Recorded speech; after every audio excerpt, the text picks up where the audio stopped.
Okay, let's see how this goes.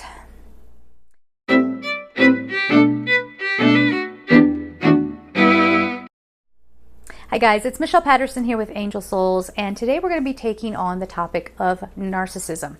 Now, this is a huge topic. I'm not going to be able to hit on everything within this. The reason why I'm doing this video is to just spark an awareness. This video is not being created to encourage you to go out and start diagnosing people or trying to self-diagnose necessarily. If you feel like you are dealing with any of the things that we are talking about here, please do not be afraid to reach out to a licensed mental health care professional. Okay, I am not that person. I do not have a degree in psychology. I'm just, everything that I'm doing here, I'm not here to diagnose anybody. I'm just talking about observations, some things that have sparked some understanding and learning about my own patterns and how I can break them and maybe even start a brand new life. Okay, but again, when you hear me use the word narcissist or codependent, see it as like a codependent, all right, because it's not a diagnosis. All right. Again, I am not a licensed mental health care practitioner, and you should reach out for help if you feel like you are suffering from narcissistic abuse, or if there's just something like maybe you're going through your psychological growth and you're wondering why do I react this way to things? You know, what is it in my existence that makes, you know, these kinds of people come to me, so on and so forth. So it's my understanding. And I should tell you too, I'm going to leave down in the description box the name of some YouTube channels where you can go and get more information, okay? But it's my understanding that narcissism is a spectrum, okay? It comes, I guess typically it comes from some sort of trauma that that person went through. Now, as spiritual empathic beings, yes, I have my notes here because I want to make sure I hit everything and make sure I treat this with a lot of respect and not miss anything. But it comes from some sort of trauma, just like a lot of us might experience trauma, but it expresses in a different way. And, you know, they go through their lives, I guess, not feeling loved. And so it sort of, you know, develops this narcissistic personality disorder somewhere on a spectrum. It's also my understanding that recently there have now been mainly two categories, where there's the overt narcissist, which most of us can see a mile away, and yet we get sucked into their charms, right? And then there's the covert narcissist, which I think, just where I am right now, just what I've just come out of, I think that's more dangerous, especially because of us in the spiritual community. They're everywhere. And that's what we're going to be talking about a lot today. But let's hit on that overt narcissistic thing first. What will they do? They'll charm you. There's a lot of love bombing. You're the greatest. I went through this with an ex-fiance. I've been through this with several friends. And actually, who was it? I'm trying to think. There were actually two people that I'm calling a narcissist. I don't know that they actually are, but I feel like they had the traits of a narcissist, and they didn't exactly start out love bombing. They actually started out being very cold and standoffish with me, and then one day decided that you're cool, and they're going to gift me with their friendship. And then it started. These are the people who obviously they're manipulating. They often have minions around. There's that word minion. And the minions can be just as dangerous in my experience as the actual narcissist, because they are so brainwashed and they are in such a state of fear of not being loved and accepted by this person that they think they need to be loved and accepted by, that they'll go on the attack at you too. You know, if you just kind of start to set a boundary with the narcissist, they're like, leave her alone, leave him alone, he didn't do anything, you're awful, and you know, all this stuff. And it's just because they're trying to look good in the narcissist's eyes. So I've experienced that. So I've had several friends who were overt narcissists. They often would tell me that I was the narcissist. And if I remember, and if I don't run out of battery, I can talk about that as well. But they would often call me a narcissist, and I believed it. And I thought I was just this awful person, and that it would be better if I didn't, you know, subject the world to my presence. And so I would retreat.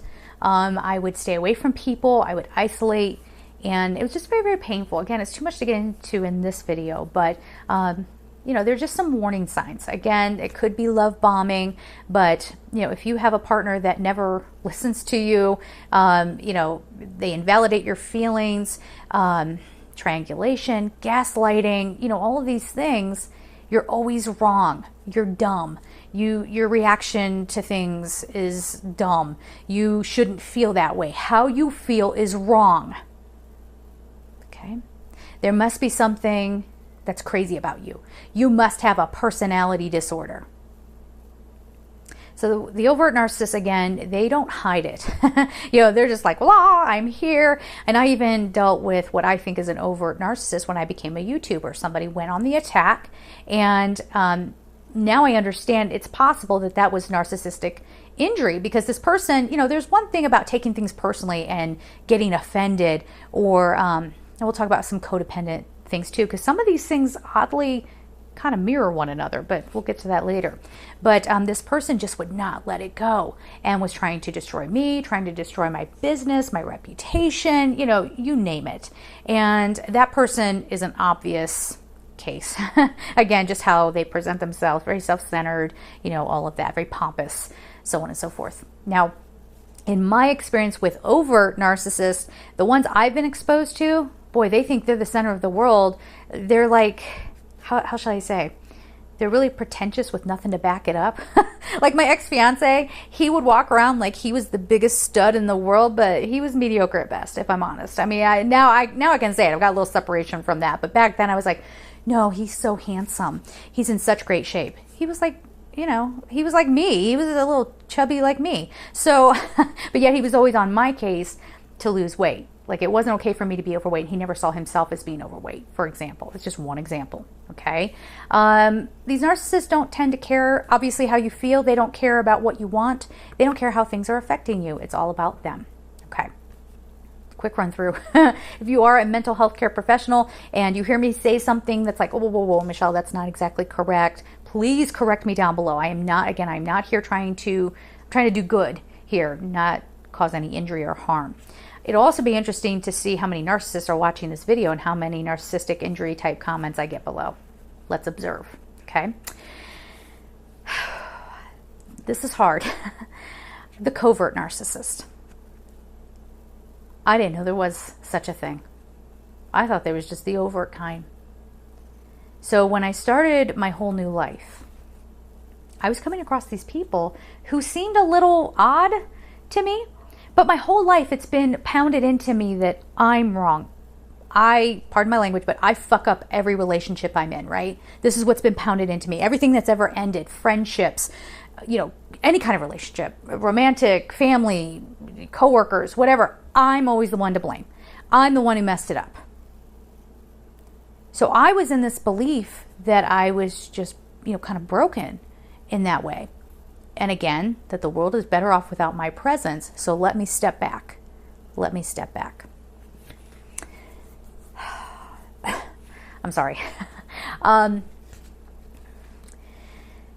So I start this new life and I start having these people around me who would love bomb me. They would come in and be like, oh my God, you're so amazing. We're soulmates. Okay, these are like spiritual people, some of them weren't. Okay, but they were just like, oh my God, you're just so cool. Those are the two things I would hear. You're so cool, or you're so amazing. Okay. Some of them would give me gifts. Oh my gosh, here you go. Like inexplicably and kind of over the top giving me gifts. Now, these are not gifts that were of great monetary value. These were just, remember, these are narcissists that we're dealing with here, or supposed narcissists that we're dealing with here. They're not going to go out to a store and buy you a nice gift unless they really want something out of you. This is just going to be crap that they had sitting around that they're going to put in a bag to give the appearance of being generous. But really, it took no time, it took no effort, it took no thought. They're not going to expend their energy on you in that way. So you start, this is part of the conditioning. This is how, in my opinion, this is how it started for me in a lot of different relationships. They started conditioning me to have me thinking that they're so generous, they're so kind, they're so sweet. They'll say all the right things. They'll appear to be super sweet. They're usually, I don't know, they just try to pretend like they are very sweet, kind, down to earth, very spiritual. They'll surround themselves with beautiful things. They will convince you that they are super talented, and you'll believe it, okay? You'll end up believing it. You'll look around and go, oh my gosh, the stuff that you create really is beautiful. And then if you ever get out of it, when you come out of it and you look back and you're like, oh my God, even down to that. Oh my God, a 3-year-old could do that. Why did I think you were so talented? Like what?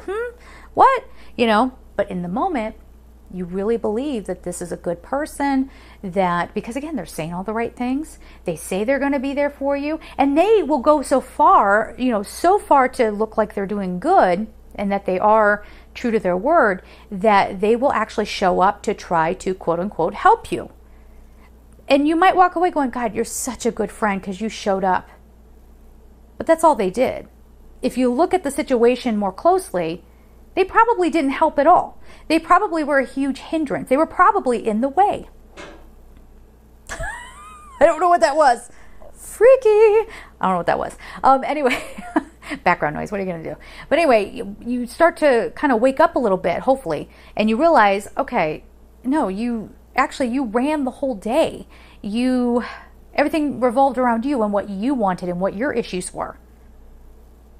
Some covert narcissists who are parents will see parenthood as a burden. Now, some of you are parents out there and you're like, it is a burden. What are you talking about? That's not what I'm not saying that. But these people will often, because parenting, it's, I guess, I don't know, taking some energy away from themselves. So they see it as a burden. And they're constantly trying to get sympathy for what they go through as a parent. It's just so, oh, God. I would hear this all the time from certain people. It's just so hard to be a mother. It's just so hard to be a mother. I'm sitting here, I'm not a mother. I would like to be a mom. I don't know if that's going to happen. And you're bitching because you have a kid? Sorry, some moms, I know, I'm not saying every mom out there who has a bad day, you have a bad day, honey, don't worry, okay? I'm not talking about that. I'm talking about this as an all-encompassing kind of issue. But sitting there talking about, not necessarily talking about their child as a burden, but just like parenthood is so difficult. It's just so demanding. And people would actually buy into this. I would observe it. People would buy into it and feel bad for this person. Some of these covert narcissists will also use their children to control other people. Oh, my child doesn't want to do that, so we're going to do something else. Oh, my child decided to sleep in, so I'm going to be late. Or, this gets into another disorder, which I forgot to look up, but you guys know what I'm talking about. Using their children to get attention, right? Making them seem like, they're way worse off than they actually are so that they glean a lot of attention. Or, whatever, just talking about struggles all the time. Again, the whole idea of parenthood being a struggle. And what that did to me was I was like, oh God, I feel for you. Okay, well, all right. And then I started to, even more than I was, working around these people, doing what they wanted to do. In one case, in a couple of cases, I didn't invite, I invited the person who I thought was my friend to come on over, and they bring their kids along, which I guess not that bad if your kids know how to behave, but I had one, it was a terror, and he was in my apartment, and I actually had some stress. I was like, get this kid, oh my God, get him out of my apartment, oh my God, before he wrecks the whole place. I mean, I love kids, but whoo, this one, he was off the charts, okay? But and just coming in and destroying my stuff, leaving a huge mess behind, anyway, that's probably just me complaining. That's not really having to do with what our topic is here. But again, there's this feeling of using people around them to gain sympathy. Or they'll tell you a sad story about, and I actually caught somebody who was trying to, this is what they do. They try to seem empathetic, but it's my understanding that they don't have any empathy. Okay, they don't get it. This person was trying to tell a story where they would seem empathetic. And I truly am empathetic. I'm an empath. So I was like, something feels squishy and soupy inside of me. And I don't think it's anything I ate. Something's just not right in my gut. Okay? I don't know what you're doing here, but I'm trying to clock this. I don't know. I don't know what's going on here. Okay? Oh, by the way, if this starts to get too heavy for you, just pay attention to my good nails. Okay? Story at 11 over at the other channel. But just made me feel, like these were fun. Anyway, so this person was telling me this story, and when I'm listening to it, I'm like, whoa, wait a minute. The person did what? I busted her. She was trying to tell me this story to make her seem like she was like so open-hearted and all this stuff, but there was like a major thing that was like a whoa record scratch moment in this story, and I caught her. And she got all, you could tell with a covert narcissist, at least the ones I've come across, you just say the slightest little thing, you start seeing the true emotions start bubbling up to the surface. right? And then if they're kind of like, they're also known as a shy narcissist, and they might try to work around that a little bit to manipulate the situation. So they're like, well, anyway, or they'll change the subject and move on, so on and so forth. There's stuff like that. They'll invalidate your feelings. Oh my God. They will invalidate your feelings. If you're going through anything in your life, friends are supposed to, now, okay, listen, hey, yo, if you're somebody who's like emotionally sloppy, and that's where you are, okay, fine. But don't expect people to constantly drop everything to come coddle you and be an enabler. That's not healthy, right? But if you're somebody who's like, okay, this happened, this happened, this happened, this happened, I gotta figure this out. I need to bounce this stuff off of somebody because I'm missing something, right? And I want to talk to somebody about this. And yeah, you know what? I need a little love and support right now. But with the covert narcissist, you could start talking about that. They'll shut you down. They will start talking about themselves again. They will kind of quietly judge you, and you can feel it. They'll tell you, okay, well, let's not be negative. You know, they'll tell you that you're complaining. And yet, usually with these, at least the covert narcissists that I've come across, you know, all I ever do is listen to their problems. And I don't mind. I'm a friend, okay? I know you're going through something, and I'm there with you. I'm going through it with you. If I get any good ideas, I'm going to share them with you. If there's something I can do, I'll give that to you. But I can't get 2 sentences out of my mouth without you shutting me down, and not just shutting me down and going back to their topics, going back to themselves, but making me feel bad that I said anything at all. That my response to things, my emotional response to things is incorrect. That there's something wrong with me. I actually saw a certain somebody, and I want to be careful with this because narcissists can go on the attack. They can, and they'll try to destroy you. I'm sure this is happening as I do this video. You know, all the people that I have gone no contact with and gotten myself away from them, and I'm trying to recover. I'm trying to get myself in a healthy space again, trying to understand why I let stuff happen at all, how'd they get in under my radar, which is, again, a talent of the covert narcissist. But I actually witnessed this one time. It was me, this person, sorry, I've got to be careful, this random person and the narcissist all standing around, and it turns out this one woman she wanted to talk about something, and it was something that I had been through. And I was like, oh, I feel you. Oh yeah, well, you know what? I've been through X, Y, and Z. My personal opinion is, you know, if you want it, is don't do this, don't do that, because I did that and it was not fun, blah, blah, blah, blah. The narcissist took it personally. She took it personally because the stuff that we were talking about not liking, she liked. Okay, so you could tell she took it very personally. She interrupted us. It was the most awkward situation. She interrupted us and said, okay, well, let's just remain positive. Let's not be negative about everything. And then she just went on about her thing, like she didn't do that just now, like she didn't just have an outburst. And then she started to talk about how great the thing was that we were talking about not liking. And she was only doing that because she likes it. It was bizarre. And this poor woman looks over at me like, oh, what? I was like, I know. Like, you know, and I hate it when people apologize for me. And that's another thing that I've had a lot of narcissistic people in my life do. Like, I'm sorry about her. She's so stupid. I'm so sorry. I don't know what her problem is. I'm so sorry about her. Just ignore her. She's like that. What am I going to do about her? But in this case, I really did feel like I needed to apologize to this woman. Like, sorry, you had to experience that. Like, I'm not really pinpointing what's going on here too, but I remember in that moment too or just kind of feeling in my being like, God, why do I feel trapped? Why do I feel trapped in this situation? Okay. So those are some signs, you know, where they make everything about them. Obviously, if you say anything, are you talking about me? You know, kind of thing. And, you know, we'll just leave it at that.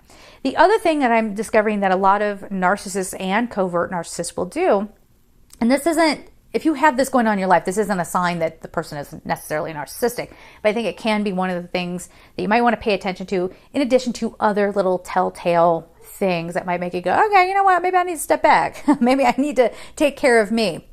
They don't care about your time.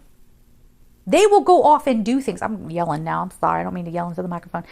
They will go off and do things that they do not need to do in that moment and make you wait. I had a friend go off and get her air conditioner fixed when she was already 3 hours late to pick me up for a trip that we were going to go on. Decided to stop off. Like, that's a quick thing.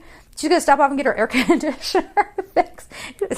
Dumb. Anyway, another time, we decided to do this all night and now we're sleeping in. When we feel like it, we'll be there. Oh, now we're going to stop and we're going to do this. Oh, I'm going to have my friend come over before we meet you, even though we know that we're already an hour late. I'm going to have my friend come over and hang out with me for a little bit. We'll be there when we get there. Okay? That's not the same thing as somebody who just has no concept of time. If that's just your personality trait, you're still probably being rude to people. You might want to work on that. Sorry. I don't know. I'm just one of those people who's always waiting on everybody else. But this is different. This is not late because you got stuck in traffic. It's not like late because you're a single mom and your little one needed a diaper change as you were walking out the door. That's different. That's forgivable. That's okay. That's life. No problem. This is purposely going out of your way to do crap that will delay you even further just to make the other person wait. Or not show up at all after you know darn well you said you were going to be there. And this actually happened to me. I was supposed to entertain someone, which the invitation was just for the friend, but again, she ended up bringing her whole family. And I ended up spending quite a bit of money and time and energy getting everything together to entertain them. The appreciation was minimal. And this person wanted to do this again. And I was like, okay, well, it was kind of nice to have company. Okay, let's do it again. Let's do this. And so we named a date and I went and did the same thing, went and got all this. It's funny. They needed special food. Like I had to go all over to get special food, organic food, but they go to restaurants all the time that are not organic. But yet when I was entertaining, I had to get specific things. That probably has nothing to do with anything. I'm probably just complaining again. Sorry about it. But I just found that weird. And then they were supposed to be there at noon. So I'm all ready, got up early, got everything all set, really put, a lot of energy and effort to get things together for them to make them happy. Now, the whole family isn't narcissistic. It's this one person who's poisoning the well, I guess. But when they were supposed to show up, they weren't there. I'm texting. And then I finally hear back, oh, I just needed some me time. We're not coming. But you can come to me if you want. That's the other thing. You always have to go to them. They hardly ever come to you. And the only time they're going to come to you and make things convenient for you is when they know you're about to pull away. Again, they got to keep up the image, right? So now all of a sudden, let's go to dinner near you. In my experience, they tend, and not to sound petty about money, and I know I totally do sound petty about money, but I always end up paying for everything. Like, again, they give you a couple of little trinkets and little things that really, whatever. And then like, oh, let's have dessert. Okay, well, they're going to go get a $5 dessert and you're expected to bring a bunch of wine. Do you know what I mean? Like there's just like this imbalance. It's like, again, I'm not petty like that. I like to think of myself as a generous person, but I also know that I have a pattern of getting taken advantage of. So as I'm getting older, I'm trying to just kind of watch out for that. But like some covert narcissists, they just expect that you're going to pick up the check. I had one who came over to my home, kind of uninvited, and just came over, took over, made a mess. I ended up feeding them and like the whole bit. They just kind of like crashed into my environment. And, they have this idea that they deserve it. Of course, I'm blessing you with my presence. Of course, you're going to take care of things for me. I want to talk about this. And this was something that, oh my God, I can't even believe that I allowed this to happen. I realized once I came out of this, I started realizing, I'm like, oh my God, I used to hop too. Like when covert narcissists, like when you hang out, it's on their schedule. Okay. And it's what they want to do. They'll hijack your plans and make it all about them. They'll bring extra people that you don't know. You know what I mean? And okay, maybe for most people, it's like the more the merrier. Not always. Just depends on the situation. Okay. But especially when it's something that you have planned with your friend and then they're going to bring their whole family, or now we're going to this city because I say so, and so on and so forth. They'll just manipulate everything. And again, it's just a control thing. And they know that you're not going to be okay with it, but they don't care. And they'll come off, again, they say all the right things, right? So they're like, oh, you don't mind, do you? I knew you would be cool with it. Oh, I know. And if you do have any kind of problem with it, it's like, you're being ridiculous. Oh my God, you're so blowing this out of proportion and you shouldn't. Okay, it's that kind of thing. So be careful about that. And I made a little note here because I wanted to mention this. I realized that I was constantly going to that person, and I would have to sit there and basically wait until I was dismissed. I never knew what we would be doing the rest of the evening, because if this person decided, okay, we're going to go out and have dinner, then we would go out and have dinner. And I was expected to just go along with it. But if I showed up, I'm like, hey, I thought we'd go out and have dinner. No, I've got other things to do. It was always, they decided how long I would be visiting. They just decided when I would come. There was a time, did I say this already? I don't think I did. There was a time I was in the area of my friend, and this was when we were just getting to know one another. And I texted, I'm like, hey, I'm in the neighborhood. Are you busy? If you want, I can stop by and say hi really quick. I don't want to intrude, but whatever. And there was this whole like, okay, come by if you must kind of thing. I suddenly didn't want to do it anymore because I didn't like how the response happened. I'm like, well, if you're busy, no, I'm not busy. Just come on by. It's fine. Just come on by. Okay. So I show up and I had to go to the bathroom like pretty badly. And this person said that I wasn't allowed to use the restroom, that I had to go down the road to this establishment down the road to go to the bathroom. And I just stood there because, okay, so now this like weird mask is starting to fizzle a little bit. She's really showing some of her crazy. And so I'm standing there looking at it, and I think she knew that. And she's like, well, I just don't know if my son wants you to be in here. Huh? I gotta go pee. Like, what are we talking about here? I don't get any of what's going on. So then she's like, again, you could see that she could sense that she was slighting. She was showing too much of herself. So she goes off and talks to her son. This whole, God, when you have to go to the bathroom and somebody's like, hey, what you working on? Hey, oh my God, I can't, I won't. I wasn't even going to make it down to that establishment on the corner because it was like 2 blocks away. No, I couldn't. So I was just having this long, drawn out conversation. She's like, you're uncomfortable, aren't you? It's saying to her son, you're uncomfortable, aren't you? That's okay. I know. And I had a feeling like maybe, I don't know if the kid was saying like, I thought it was supposed to be me and you today. I don't know if that was what was going on. I don't really care. It was taking too long. I had to pee. I just started walking back to the bathroom. And she came around like, oh, whoa. It's okay. He says it's okay. So come on back. Thank you. And I went to the bathroom, and I'm like, I almost wanted to cry because it was triggering something in me. I didn't know what it was because, again, she comes off as so sweet, so kind, so gracious. A lot of covert narcissists will come off that way. And again, I was programmed to think that there's something wrong with me and that I shouldn't trust my instincts about things. I should have ended that friendship that day and gotten out of it, but I didn't. And I would continue to go through stuff that if this person might be watching this video, and I don't care. I just don't care anymore. You're not getting any more of me. You're done. But, this whole like control thing, and then making me feel very uncomfortable there. And then she would make comments like, okay, well, we're going to just do blah, blah, blah, blah. And that was like, okay, that's your cue to get the hell out of here, basically. Very controlling, very weird. There would be times where this person, and the other thing too, like covert narcissists will often, I don't know if overt narcissists do this, but I feel like overt narcissists do have their minions. Coverts though, because they're shy, they'll pretend like they're popular, but they're not. Everyone's a friend. That's my new friend, my friend. You don't know anything about that person. They think that they have a right to whatever you have, right? As a matter of fact, I heard comments like, oh, you need to date a hot boyfriend so I can admire them from afar. That's not cute. That's not funny. That's weird, in my opinion. Maybe you don't feel that way, but I think that's a weird little like, what? Just bizarre. All right. If you try to set a boundary with a narcissist, especially a covert narcissist, I've always experienced being punished. Okay. Now I'm going to have to switch my battery. We're going on and on about this. It's a big topic. It's not something that's easy to get through. But if you do try to set a boundary and ask yourself, if you have somebody in your life and you've tried to do this, they gaslight you. You're crazy. They're going to turn things around on you. Well, this person agrees with me. I think that's called triangulation.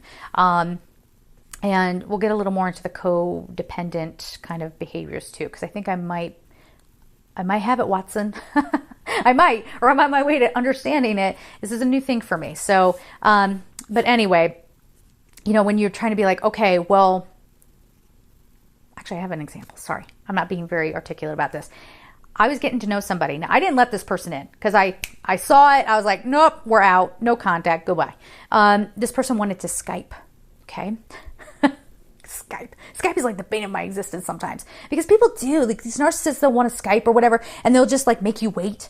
You're gonna wait until I'm ready to get on, like even though I had to carve out time in my day to sit here with you because you kept insisting upon it. But okay. So anyway, this one person was late. And I just messaged them like, hey there, did you need to reschedule? Are we cool? Did you still want to do this? And this person wrote back, yeah, I'm going to get on in a little bit, but now it's going to be even longer because I had to wait on you. What? Are you confused? Because if you know what that means, leave a comment down below because to this day, I don't know what the hell that means. What does that mean you had to wait on me? I'm sitting here. I'm waiting on you. Whoa. Okay. So I'm like, this is weird. So immediately I had done enough research that when you kind of start feeling like that with somebody, set a boundary. So I told this person, okay, well, just so you know, I only have until this amount of time to be on Skype. She laughed at me. She laughed at me. And I feel like, now again, I don't know if this person actually is a narcissist or just like a jerk, but if you try to set a boundary with anybody, like especially a covert narcissist or a narcissist in general, there will be punishment for that. There will be a backlash. Again, they might turn people against you. They might withdraw their support. They might give you the cold shoulder. They might neglect you. They might abandon you until they're ready to have you back in their life. And then I think that's called hoovering. Like literally, I think that's called hoovering, where they try to suck you back in to, whatever their story is and however you need to fit into it according to them. Okay.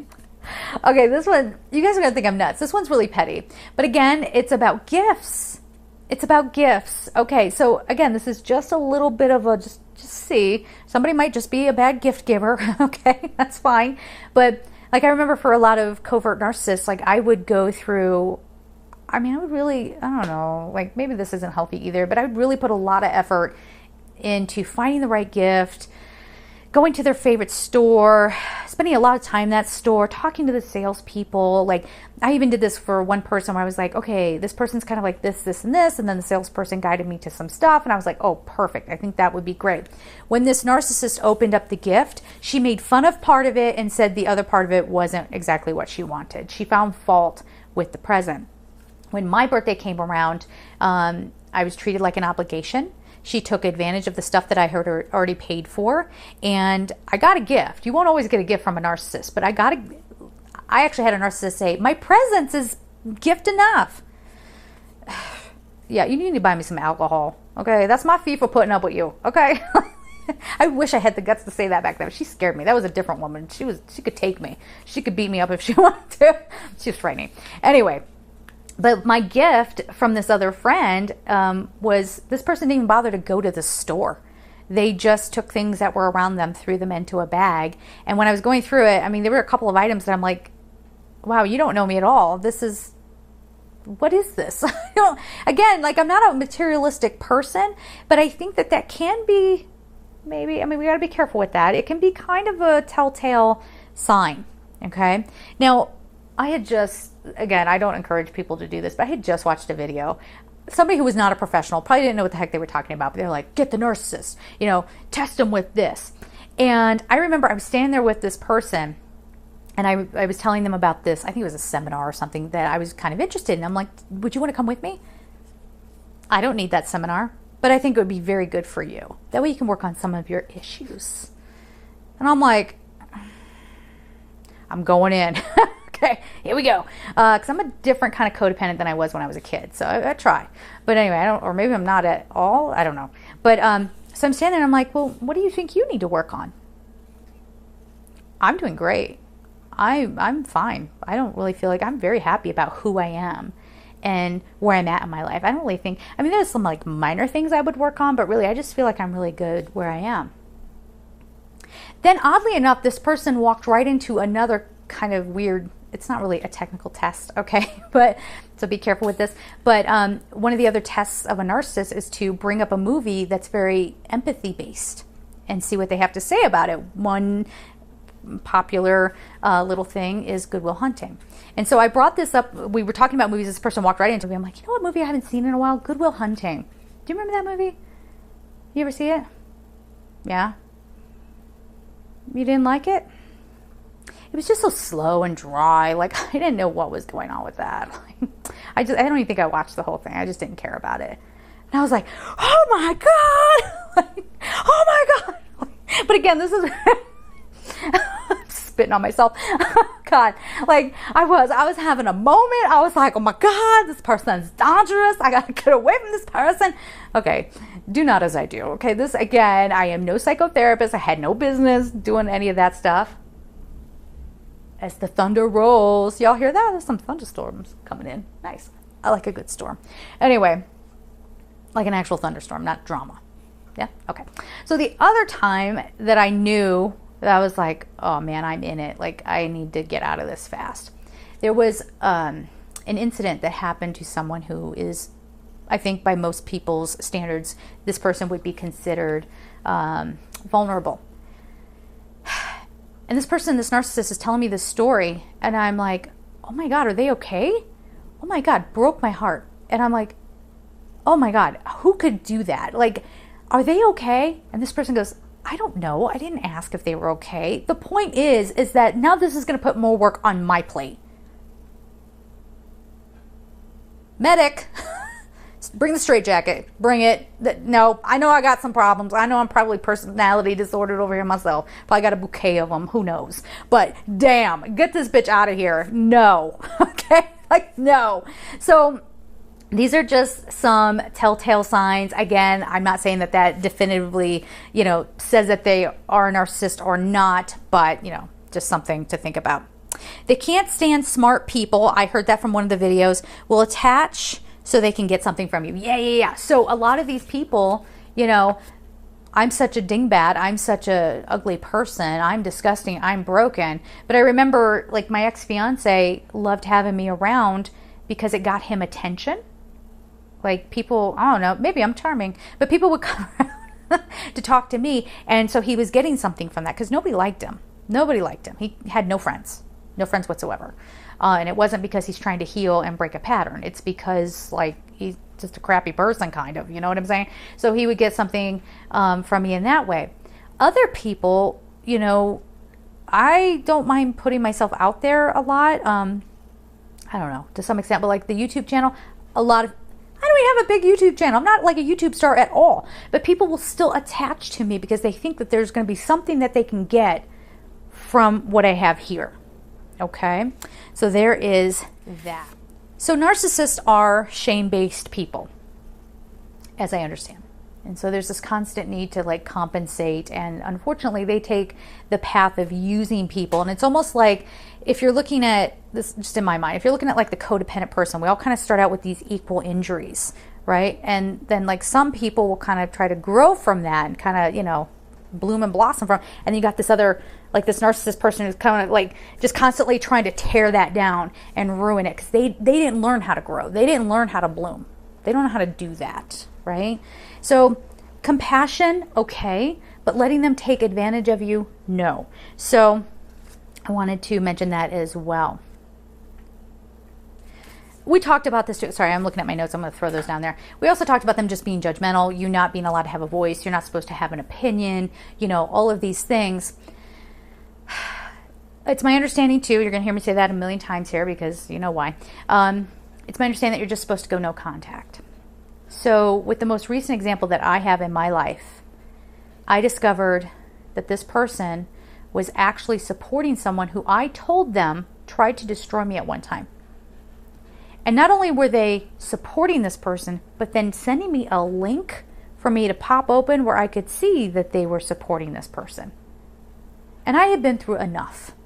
And I just sort of went, okay, no. And I set a boundary, and I tried to confront this person, and I did it inappropriately. I was passive aggressive. I tried to make it seem, I don't know how, I'm like watching myself do this going, what are you doing? Like, this is not how to handle this. And yet I made it seem like it was about someone else when it wasn't. I was talking about that person, so on and so forth. And forgive me. Like, oh God, like it was just terrible. But then this person ended up texting me all these like spiritual sayings, and this is where we're gonna close it out here, like why you need to be on the lookout. Okay, she started saying all these spiritual sayings that were just so condescending. And that's the other thing too, this person doesn't know anything about spirituality really. Like, she'll go through the motions, and yet she's going to coach me on how to live my life and how I need to be better. Do you understand? Whole big thing there. But anyway, I just couldn't, when I was seeing those like spiritual sayings and all this nonsense, I couldn't. I was like, I'm done. The next day, I get another text from this person, and I had already made the decision that I was going to go no contact. And you know what? When I got that text, it was for me to come meet her somewhere. I almost did it. Something shifted in me. It was like the brainwashing kind of turned on, and I'm like a mannequin, and I'm like, okay, let me get my shoes on. I have a million things I had planned for myself today, including some stuff that I need to do with my family. But okay, let me come to you. You know, I had to stop myself. It is amazing how deeply ingrained this can get within you. And when I did, it wasn't even 24 hours later. It was not even 24 hours later. And this person was sending me another nasty text. And this just confirmed everything. Because again, I was still kind of in that self-doubt, like, am I judging this person too harshly? What if I'm wrong? And I just, kicked her. What if they're really a good person? I just kicked them out of my life. Oh God, I screw up all my relationships. Oh God, no wonder, like I mess everything up, and I'm like beating myself up. And then I got this text, and it was basically blaming me and saying, you're inappropriate. Your reaction is inappropriate, and how you think is inappropriate. Like, actually use the word inappropriate. And, basically, I'm paraphrasing, are you going to ruin our friendship over something so stupid? Again, diminishing, not recognizing all the stuff that this person has done, not even being aware of it. That was it. And thank God I've not heard from that person again. Again, I'm like covert narcissists, they work behind the scenes. They're trying to destroy your reputation, and that might be happening as the thunder goes again. Who cares? Okay, anybody who is of healthy and sound mind is going to look at that and see what exactly is happening. Okay, now this is the longest video ever, but I got to give it to you. This is why I wanted to make this video, because this covert narcissist is very prevalent in the spiritual and metaphysical communities. If you think about it, a lot of us come to our spirituality through some sort of traumatic event, okay, or some realization or some awakening, or something that might make us feel a little raw, open, and vulnerable. And a lot of times too, with our spirituality, we end up trying to open our senses a little bit. We're trying to open up to, okay, I see that this is something I'm supposed to look at. Let me look at it. So this makes it basically hunting season for narcissists to come on into the community. Okay, and in the metaphysical community, it ends up being like a catch-all too, because there's actually, I didn't know this, there's actually a personality disorder for people who sound like they might be in the metaphysical community. I got a little offended. I was like, excuse me, are you serious? Because I believe in clairvoyance? What? Look it up. I don't remember what it was called. I think it starts with an S. I don't really know what I'm talking about with that. But anyway, it does end up being a catch-all. That's rain. Sorry, I don't know if you can hear that. It ends up being sort of catch-all group, because this is where people can come and be who they are, and they can feel accepted, perhaps, where they weren't accepted in mainstream. And there's that vulnerability there. And some people are kind of unhealthy the opposite way, where they're looking for an enabler. They're looking for someone to just make them feel okay all the time, and that's not healthy either. But here come these narcissists, especially the covert ones, who will come off as spiritual. They'll come off as wanting to help you. They'll come off as like, being loving and earthy and all this crap. They hook you. They give you a few little treats. They make you believe that you're wrong and that you need to develop and that you need them in order for that to happen. And now they gotcha. Quickly, let's talk about codependency. It's my understanding, I think what is his name? Ross Rosenberg. I think he was the one who said that there are two types of codependent people. There's like sort of a passive one and an active one. Now I probably fall into that. I used to be passive codependent as far as I can understand it. I think probably now I'm more active codependent, because I just got to the point where I'm like, I've been hit so many times. I'm not trying to make myself have to be a victim. Okay, no. But there's this feeling, it's the best way I can describe it, of I've been hit before. You want to hurt me? Go ahead. Do it. You can't harm me any more than I already have been, right? So there's this, you've been so bruised and banged up before that you get used to that. And that's sad. It's sad. Again, I'm not looking for pity or sympathy or anything. It's just kind of dawning on me, like, damn, that's something, huh? But anyway, that's where I was, and that's kind of how I would kind of come at people. And we do tend to push people away. There are times where you guys got to read that book by Bill McKenna. Okay, it's called The Only Lesson. He puts it the perfect way. He actually has a part in there where it's called, what is it? We're all at the same gas station or something like that. And he's talking about basically a guy who looks non-threatening. He's not doing anything wrong, and yet you don't want to go near him. Oh my God. And I'm like, that's me. Like, I feel like everyone just kind of hates me, and I don't know why. And the whole point was that it's because we wear our pain. And we are more empathetic. We can pick up on each other's stuff a lot better than we realize. You're never really hiding, right? And so people just know that you're carrying your pain around, and they might kind of hold back from that, right? So again, this is such a long thing, but if you run across a codependent person and you're mistaking them for a narcissist, remember, at least for me, what I think is a codependent person, I'm not sure, but I think, I know that narcissists will convince you that their way of living is the right way. And so I thought that fighting fire with fire would free me. And so if I just gave them what they're giving me and then get ready for the retaliation, okay, even if it hurts, I got to get out of this somehow. And the only way I knew how to do was, by kind of doing what the narcissist was doing. And I'm ashamed of myself for that. I am so sorry that I did that, back to that person. I don't want to be like them. And this will have to be another video, but remember when I said, people would call me narcissistic and everything?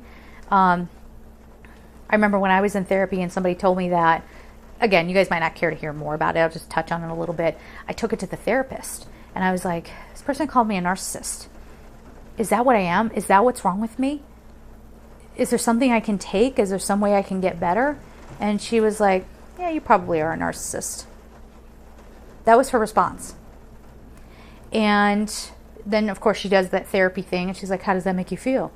And I broke down. And she kind of just like very numbly handed me a box of tissues. Holding a box of tissues in front of my face. And I said, it makes me want to die. I don't want to hurt people. And at the time, given this whole lifetime of abuse and, things just kind of happening the way that they did, in that moment, it just confirmed for me that the world would be better off without me. Okay? So we talked a little bit more about that. And I said to her, what can I do? What's the solution? Well, there's no cure for narcissism. How does that make you feel if I say that to you? It felt like she was punching me in the face, like to have a lean on me kind of freaking moment. Like, so she seemed like a good therapist. And I said, well, maybe I could go to a hospital, or maybe I should go to an institution. And she looked at me and she's like, why do you want to go to an institution? I said, I'll be away from most people then. And then I can't cause any harm. And then she goes, those places are awful. And to me, that didn't even matter. I felt like I deserved it. Again, there's more to it than what I'm giving you here, and that might sound like, what the fuck are you talking about, Michelle? But it was a thing. It was like a very, very big moment in my life. And it wasn't until a little bit later from another person, another mental health care practitioner, and she was like, you're not a narcissist. Are you kidding me? The fact that you were like so worried about it, you're not a narcissist. And I was like, oh, thank God. She's like, you're probably codependent. I'm like, oh, what is that? What? Oh, come on. Come on. Now this. But, that was many years ago. So it's taken this long to kind of, come around to that. So if you are somebody that tends to have codependent tendencies, and you have found yourself kind of manipulating or doing things, maybe, I don't know, in my mind, it's survival. Or you find yourself lashing out at people. I would do that all the time, and it was because I would just, like, all the pain was coming up, and I just got so tired of being beaten down. And again, I'm not a victim. I freaking allowed this stuff. I could have maybe gotten there sooner. Maybe. if I trusted my instincts a little bit, but I wasn't in a place to do that. Everything happens when it needs to. But when you're in the spiritual community, be very mindful of these people who are parading around their wolves in sheep's clothing, okay? Now, if you're going to sit there and be like, oh my God, you're so negative.